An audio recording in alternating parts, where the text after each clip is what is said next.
Hello, ka channel here to te chi bai le vek ko le mesa chak chhuak kan nia ole tun chu ma chuanin ei tur bok kan ti lenga desserts lampang kan ti dona hey box ni lian tha em mai ka kinga achunga hen enge oma khoi mi nge tu te ta nge ti te pokaran sei chho sel dona hey hi humble bakes achanga ka order nia chunga mi hi an hoya mi hi miron gift ni thunga ka order he kan hong ma sang o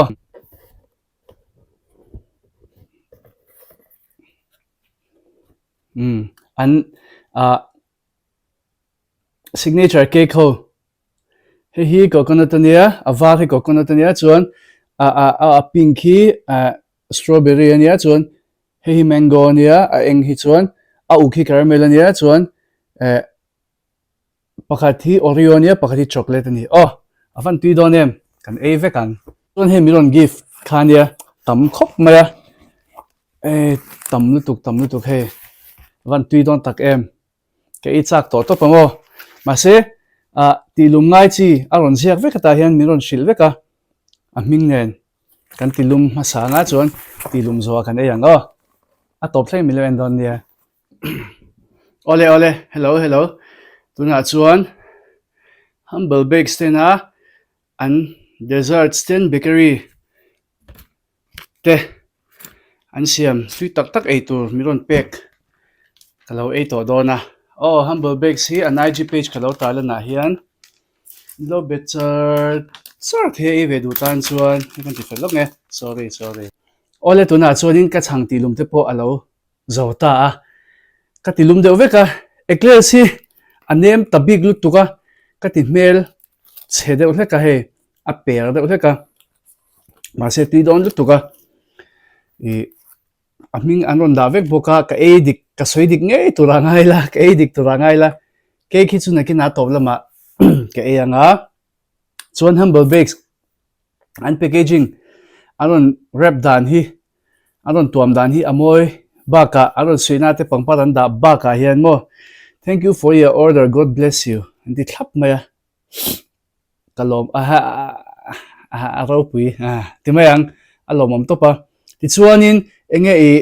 an kar po hey gold vek no chuanin an omna hi mission veng JL building bus stand opposite humble bakes chuan an phone number an tar vek boka kha chu an page ka ron tilang thawanga Instagram la mate an phone number te pon tar langa in lo beve mai don ke po Instagram through ka va call khan nia mo chuanin enge ke ma saberang ain zia ma sakla hen ka e mai don egg puff ma hi egg puff ania hi mo kan enge a soft top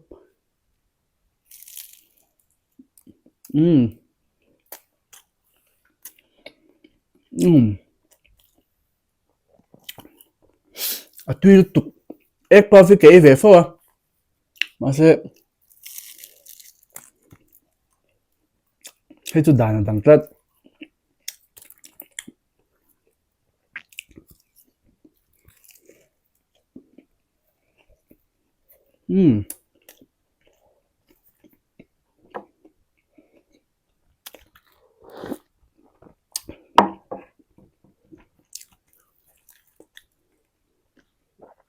tui tuk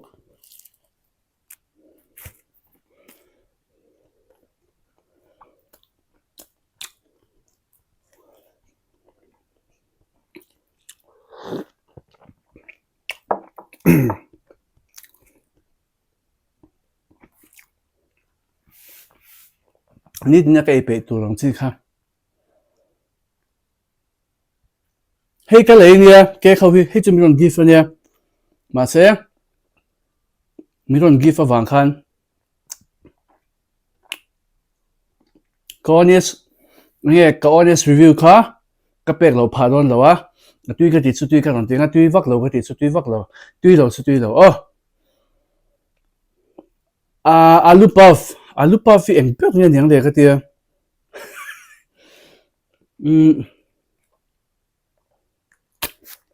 hey chicken ani sia apple cinnamon puff ka iswal ka rin daw ka e china nga dik lo chong ka ran sei thale me hey alu puff ani du mel ka ti ngaro ke ma sorry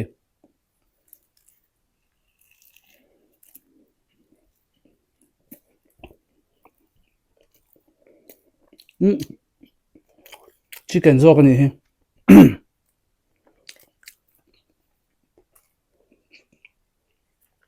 tùy là tốt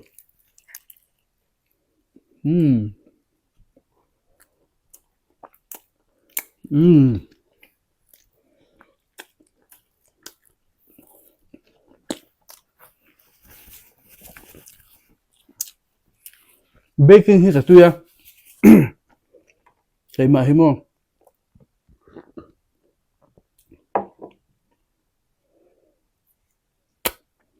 puff pastry hi siam har to pani chu puff pastry kan di chu he tiang puff tiang te pon ni vek the a changa hi puffy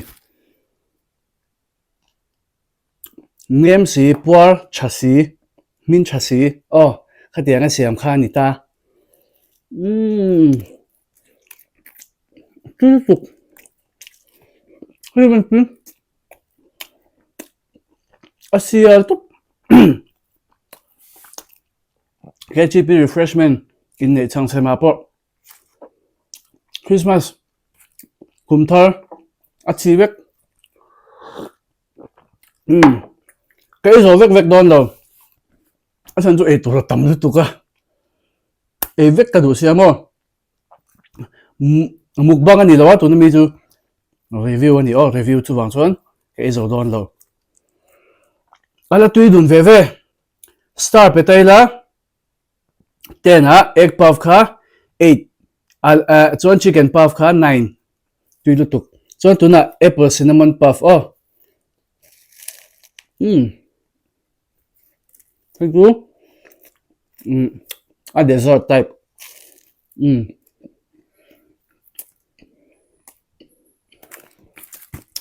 anh chang hi puff hi tui lu tuk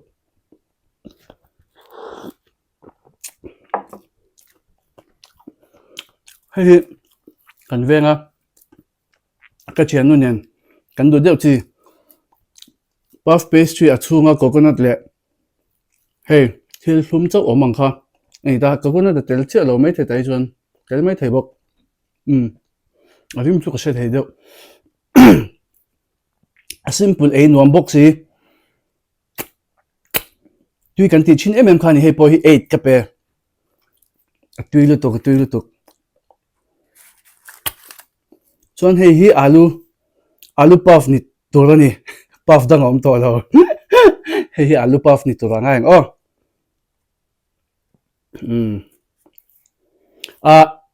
apple cinnamon pie kha chu dessert chi ani a thlum tuna alu puff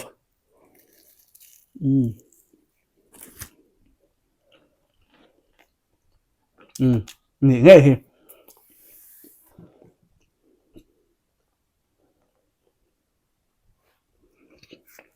tui si ve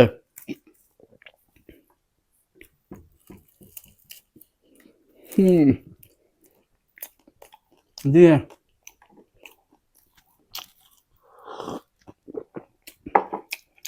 có sôi đủ chưa mà các tí lum to nha mom mang lo đó là puff pastry hi trên cái chú mom đâu hi chi in chiang hay chẳng xem mà thế bỏ tới rồi cheni cái tí hun bùi bây giờ chẳng xem mà thế bỏ puff pastry anh xem mi chọn mom đâu không chi nè mom lem lo mom lo chú cái tiếng lo à chẳng chứ mom về chết na mom về mom lo à mà sẽ mom hành đi thăm khăn lo nè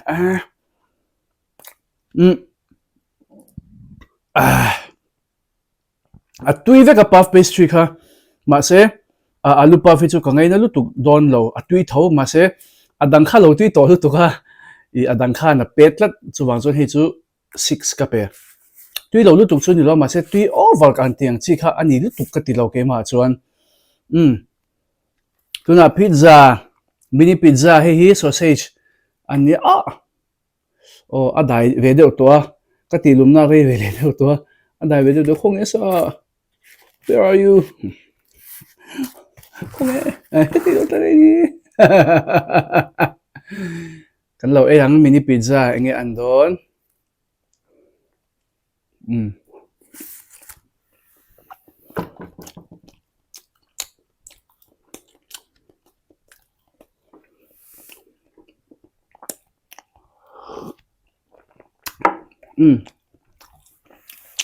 pizza hi ka ngai na top ani du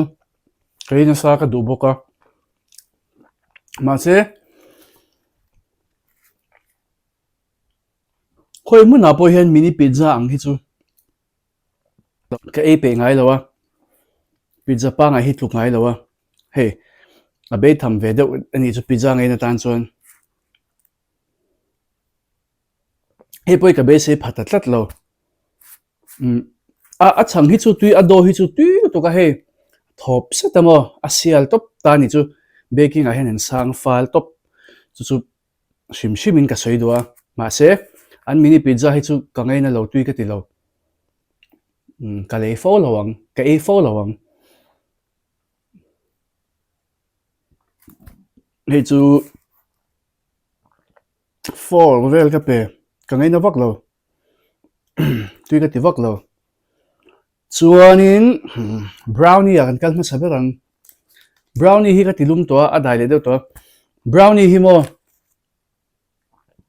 Mizoram restaurant a po hianin chen khathian ti telna chang an chelawa han oven a han ur lum hem ula tlema sadeu pon poi lawa ma se ut lo se tilum na tilum chau khani to tilum chuanin tiluma achunga ice cream vanilla ice cream hi ngei mai hi mo han topula ain me lutuka a tui to pani chu I Mizoram brownie zual ho hianin na chang an chelo tlang puin ka hria to video lewe na brownie te no siam ni chon ti ro aman po sang so tanga ma se tui lutuk a tui chan kha tuna humble bakes brownie enge an don kan lo e leang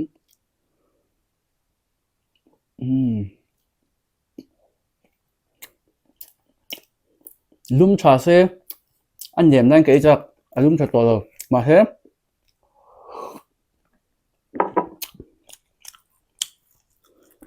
adang lam brownie tam tak ke ai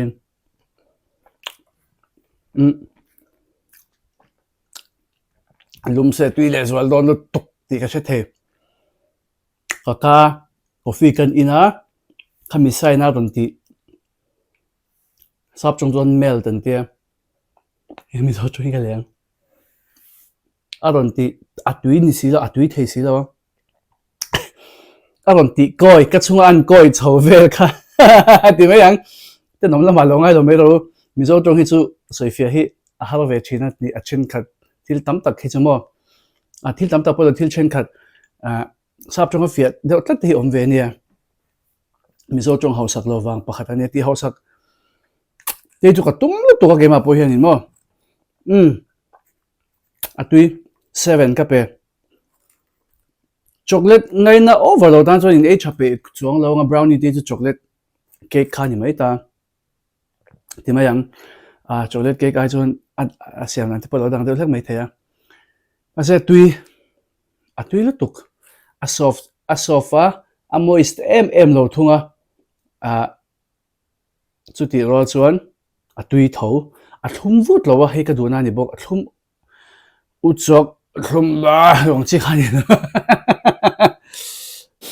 nghe kỳ liền ô hi kỳ chak class pe kỳ chak to pala nem em le nem vak to lo e class ka nei me sa jok san ka ti mel he mel chelu to ka mo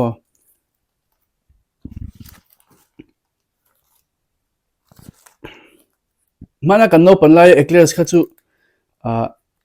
hot dog shape pang de khani che to chon alo ni to che lo ni hi ti don a chunga mi marshmallow moni o khatia ron tui du lu tu khamo ani thengem o kan e chin marshmallow manga ang ka ti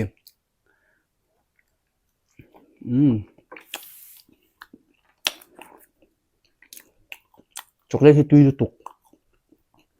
san chu chocolate thum vu tang khani si lo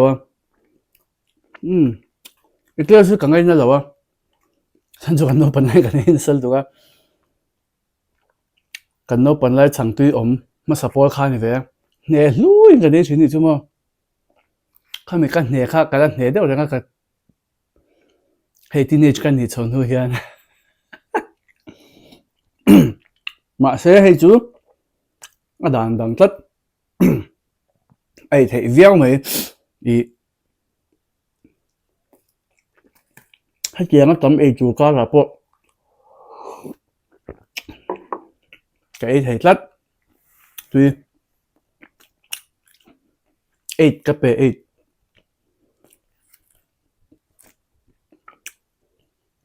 tuy lát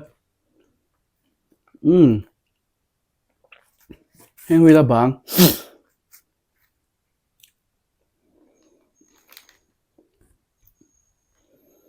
tu na chuan coconut puff hey coconut puff tu ra ka ngai than chu puff pastry nia tui ka ring hei hi do na na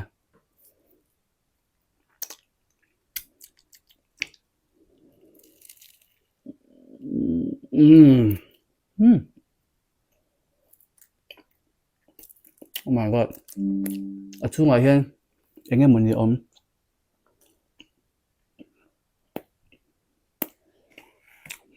hey apple cinnamon puff zo kha mun le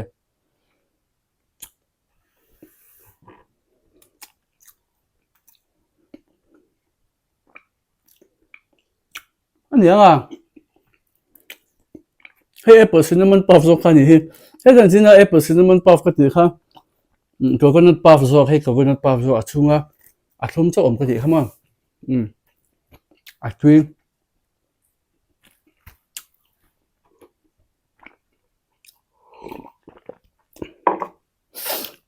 a sial top hei chu 10 out of 10 sial lu tuk ke hi kan mut zen ka ring lo mi zo baking door nei bakers bakery shop ai hen mo kan mu zen lo tiang hi sial khat tlat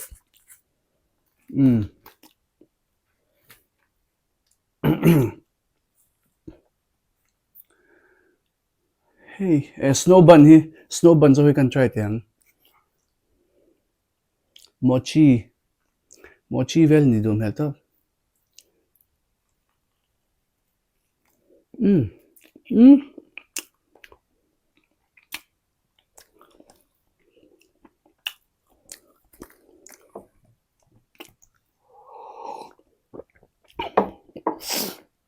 sial ro top male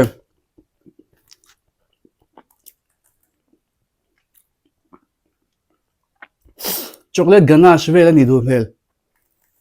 a feeling simo cream ani mei lo tlat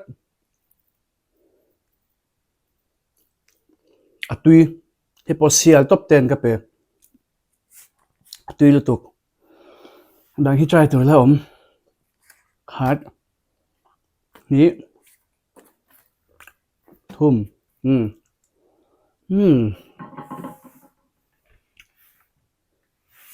next ha cinnamon roll cinnamon roll itu sapo hen wal ko patro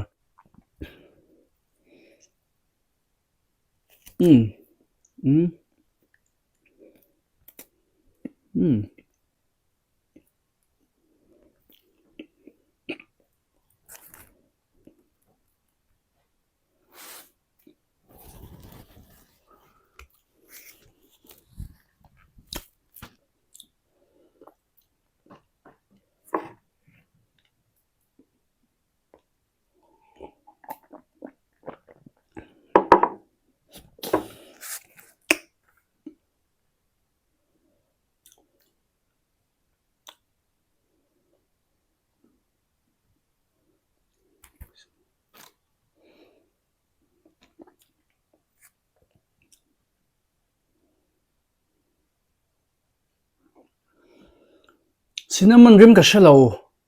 a cinnamon ani lo mon le o ka tia a ming tu ro mang hi anon jak tel lo mani o ka tia so man ron zia ka khat ni thum li nga ro sari red ko som so so pali vele na pe o an siak lo ni hi he chu roll ani nge cinnamon chu tel lo in ka hria ma se tui thau he po hi 8 ka pe tui viau e chuan tuna cinnamon roll hi cinnamon roll tak tak he adik tak zok cinnamon rim nam ham ham lo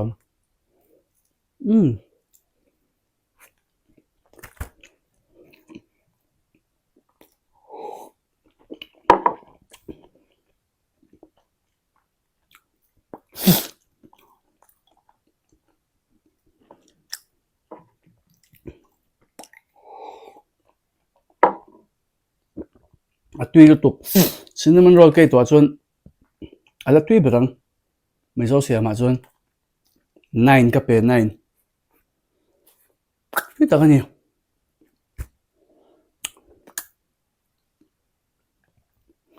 he chu bombolon ni type deuh ti mai ang buns chunga cream an da a chocolate white chocolate in an leya chung chocolate glaze te potila adik thei thawang kan lo yang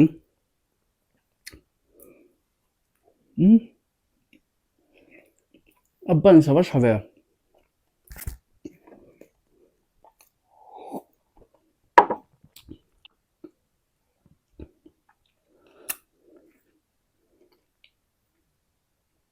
Viau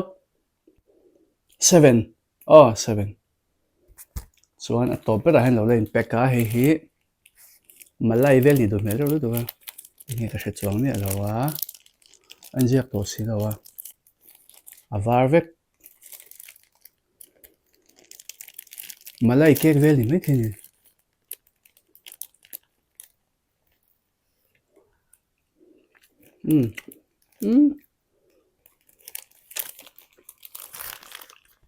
ni hi malai kek sial nang me ka du na deuh chu mo a thumu chuak lo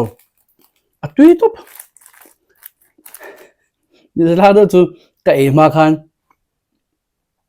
ka ril ro om chu mo ka rin dan chuan ka hon ti ra chang ka ril ro alang cha cha chu changban kek changban kek ka dianga ka ti ril ro ma se malai kek a tui sial top ka phor ngam lo chan chu a ke a soft lu tu ka mo a ke don tlat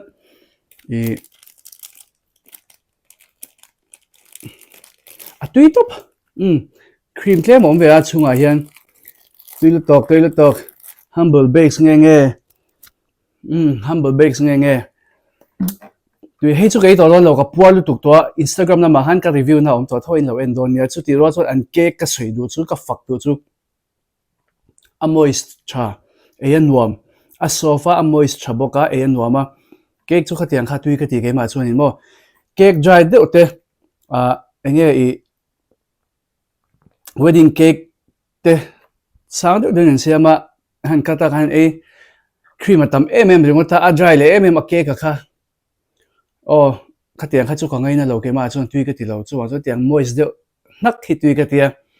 a tui hlom tu Instagram ka review na kha lo ven te ti chuan in humble bakes a tui a khai khom na chuan a tui lo om lo ma se hemi an miron give tho range ha chuan ti to mai tiang I ho wa chuan a tui ka ti fal ho chu a desserts lam ai ma chuan an puff pastry hi a chung nung zok ka ti ke ma chuan in mo voi le khata ke chau wang te poni mai thea I hengoi chuan mi ngei de hleka a rich talk ti ani chu ma se a rich khan tia khanin thum vut hey thum u chuak kha ani chuak mi lo malai cake te hi tui to pa malai cake hi sial thot 10 ka pe 10 ka soi theng hil jin khan an puff pastry hi tui ni chicken puff te egg puff te alu puff po hi tui a tui top chicken puff le egg puff hi a sial top a tui ka ti dun top bon top mai ni love order ve roin in chel lawan humble bakes te kha a tui viau humble bakes te chunga lom thuka soya an 8 tur tui tak tak miron pe a review tur ten phal takin miron pe in chunga lom thu ka soi tak zet zete a ti chuanin ka channel te lo hlok pingai ka be se ka channel te milo subscribe ka video te milo like ka milo share sak zel tu kan som nun le chawa video le pe ka ke le chaw don ya bye bye